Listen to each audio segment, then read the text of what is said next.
Jai Hind students, welcome back. So how are you? I hope you all are fine. Today we are going to discuss a new chapter of political science, that is federalism. बेटा बहुत ही आसान chapter है ये, मक्खन समझ में आएगा आप सभी को, किसी भी टाइप की दिक्कत नहीं आने वाली, बहुत ही इजी और इंटरेस्टिंग चैप्टर है। हमारी कंट्री कैसे फंक्शन करती है, गवर्नमेंट कैसे काम करती है, पता चलेगा आपको इस चैप्टर के थ्रू ये सारी चीजें, right?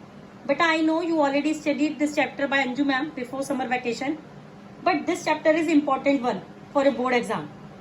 That's why I revised this lesson once again. And one thing I want to say something regarding PG1. But sorry for that. There were 2 questions which was checked by me wrong. But you don't worry about this. I will assure you all that nobody will suffer that mistake which is my fault, not yours. So you don't worry about this. Clear? Before starting this chapter थोड़ी सी मजेदार सी बातें कर लेते हैं कि shoot for the moon even if you miss it you will land among the stars. Means you should always aim high. अपने गोल्स को, अपने एम को इतना हाई रखो कि आप उस गोल को अचीव करने के लिए कुछ भी कर जाओ।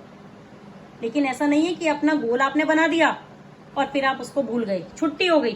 भाई उन गोल्स को अचीव करने के लिए स्ट्राइव टुवर्ड्स इट, मतलब do anything and everything in power that you can in order to achieve that particular goal. So अगर बाय चांस सिक्सर नहीं लगा, छक्का नहीं भी लगा, so at least will among the chance of not get the moon. Clear? So keep all your spirits high and with full enthusiasm. पहले अपने goals set करो, अपने एम को सेट करो। जो भी सबके अलग अलग गोल्स होते हैं, each one of us is unique, right students? हमारी सबकी अलग अलग एस्पिरेशंस होती हैं।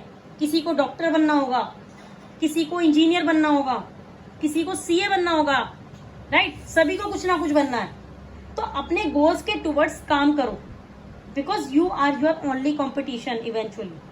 अगर जिस दिन आपको ये लगा ना कि आप खुद को बीट कर पा रहे हो, trust me students, on that day you will have it each and everything. Understood? चलो, now with this thought just quickly start the chapter that is federalism. So ध्यान से पढ़ना बेटा, बहुत इंटरेस्टिंग है, बहुत इंपॉर्टेंट चैप्टर है। So let's start. सो हमने पहले चैप्टर में पढ़ा था Belgium versus Sri Lanka. So in power sharing we have already studied both of these states, like Belgium के अंदर भी कैसे कॉन्स्टिट्यूशन चल रही थी एंड इन श्रीलंका भी ऑलरेडी स्टडीड। तो हुआ क्या था बेसिकली, बेल्जियम के अंदर कॉन्स्टिट्यूशनल चेंजेस आए थे। पहले क्या था, सेंट्रल गवर्नमेंट के पास बहुत ज्यादा पावर्स होती थी, रीजनल गवर्नमेंट के पास इतनी पावर्स नहीं होती थी। ऑल्दो बेल्जियम के अंदर रीजनल गवर्नमेंट उस टाइम पर भी एग्जिस्ट करती थी, but it did not have much powers in his hands. मतलब ऐसा होता था कि सेंट्रल गवर्नमेंट ने सिंपैथी कर दी कि इनके ऊपर इनको थोड़ी सी पावर्स दे दी, और जब मन करता था तब सेंट्रल गवर्नमेंट इनसे वो पावर्स ले भी सकती थी। लेकिन 1993 में आया change and there were various amendments that took place in the constitution. We all know about it, right? तो यहाँ पर बेसिकली क्या हुआ कि जो रीजनल गवर्नमेंट थी उनको भी कॉन्स्टिट्यूशनल पावर्स मिल गई थी। अब वो सेंट्रल गवर्नमेंट पर डिपेंडेंट नहीं थी। पहले सेंट्रल गवर्नमेंट बेसिकली क्या करती थी, रीजनल गवर्नमेंट के कंधे पर बंदूक रख के चलाती थी। अब वो वाला सिनेरियो खत्म हो चुका था। यहाँ पर रीजनल गवर्नमेंट को अपनी इंडिपेंडेंट पावर्स मिल गई थी and Belgium finally unitary government से फेडरल गवर्नमेंट में शिफ्ट हो गया था। एंड अगर हम on the other hand Sri Lanka का केस देखें तो भाई श्रीलंका का केस तो बहुत ही दुख भरा था, राइट? श्रीलंका में क्या हुआ था, वो बिल्कुल नहीं चाहते थे कि पावर्स को हम शेयर करें, और उन्होंने उसी के अकॉर्डिंग कॉन्स्टिट्यूशन में कोई भी चेंजेस नहीं करे, यूनिटरी सिस्टम अडॉप्ट करा, बेसिकली फेडरल सिस्टम अडॉप्ट नहीं करा, क्योंकि उसके अंदर सारी की सारी पावर्स कहाँ थी, किसके पास थी? सिनाला कम्युनिटी के हाथ में। मतलब सेंट्रल गवर्नमेंट तो उन्होंने फॉर्म करी हुई थी एंड जितने भी लीडर्स थे वो चाहते थे कि श्रीलंका एक फेडरल गवर्नमेंट बन जाए, बट मेजोरिटी किसकी थी? सिन्हाला की। और क्योंकि इन्होंने ये फेडरल गवर्नमेंट अडॉप्ट नहीं करी, so this led to a civil war जो बहुत लंबे समय तक चली, ऑलमोस्ट लाइक 1983 से शुरू होकर 2009 तक कंटिन्यूड रही थी श्रीलंका के अंदर। तो अब सोचो कितना ज्यादा वहां पर इकोनॉमिक डेवलपमेंट को फेस किया होगा, कितना ज्यादा इकोनॉमिक डेवलपमेंट को उन्होंने हिंडर किया होगा, right? Now move on to the federalism. Federalism actually होता क्या है? कितनी देर से हम बात कर रहे हैं यूनिटरी गवर्नमेंट, फेडरल गवर्नमेंट. ये फेडरलिज्म होता क्या है? What do you mean by this? अब यार आप मुझे एक बात बताओ. अब सपोज आपके पास ना एक चॉकलेट है, बेटा चॉकलेट इज माई फेवरेट, सो इसलिए मैं बहुत बारी ना उसका एग्जाम्पल देती हूँ. तो आपके पास एक चॉकलेट है, you and your brother is there और सिस्टर इज देयर. अगर आप पूरी की पूरी चॉकलेट खा जाओ तो आपका भाई या बहन आपसे लड़ेगा ना? डेफिनेटली लड़ेगा. लेकिन अगर आपने यही चॉकलेट को हंसी खुशी मिल बांट कर खा लिया तो कोई लड़ाई नहीं होगी. होगी क्या? नो.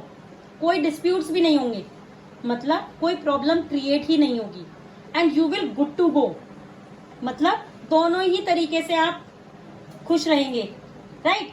तो ऐसे ही फेडरलिज्म का बेसिक मतलब होता है पावर की शेयरिंग. जब हम पावर्स को शेयर करते हैं तो वहां पे आता है हमारा फेडरलिज्म. अंडरस्टूड? तो बेसिकली फेडरलिज्म एक सिस्टम ऑफ गवर्नमेंट होता है जिसके अंदर जो सेंट्रल अथॉरिटी होती है और बाकी जो कॉन्स्टिट्यूएंट यूनिट्स हैं उसके अंदर हमारी पावर्स डिवाइड होती हैं.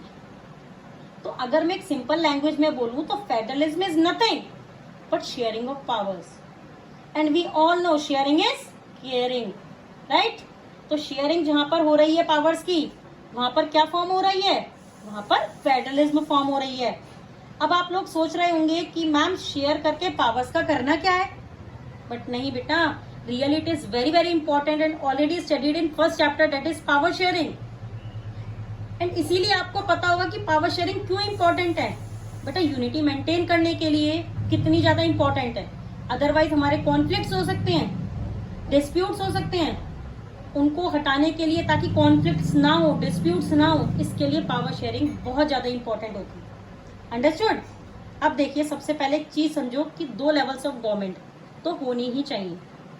अब आप मुझे एक बात बताओ कि एक ही लेवल ऑफ गवर्नमेंट हो तो पावर शेयर किसके साथ करोगे? बूथ के साथ? नहीं ना. So we have a minimum of 2 levels of government. एक गवर्नमेंट जो होती है वो सेंट्रल गवर्नमेंट, वो पूरी कंट्री के लिए होती है. ऑब्वियसली जब हम पावर्स डिवाइड कर रहे हैं तो सब्जेक्ट्स भी डिवाइड करेंगे. Definitely you know, one government will take care of some subject and other government will take care of some other subjects. तो ऐसे ही जो सेंट्रल गवर्नमेंट है वो कुछ सब्जेक्ट्स के लिए काम करती है which are common national interest. मतलब वो पूरी की पूरी कंट्री के लिए they are really very very important काम करेगी. And on the other hand हमारे पास गवर्नमेंट होती है जो प्रोविंशियल स्टेट पर होती है, जो स्टेट गवर्नमेंट होती है.